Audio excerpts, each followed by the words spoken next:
Hello, আসসালামু আলাইকুম। ওয়ালাইকুম আসসালাম। কেমন আছে? ও, আছি ভালোই। খাওয়া দাওয়া করছেন?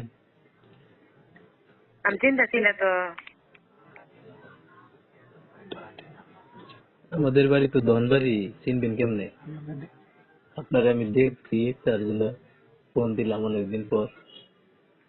দেখছো হঠাৎ করে ফোন দিলেন, পরিচয় নাই, হঠাৎ করে ফোন দিলেন।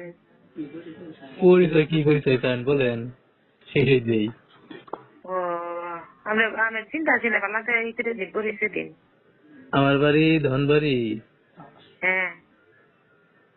আমার নাম হইল ইসমাইল। উম, কি করেন? জব করি। আপনি কি করতেছেন এখন? আচ্ছা, আমি তো চিন্তা ছিল আপনাদের পুরোপুরি চিনি না আমি।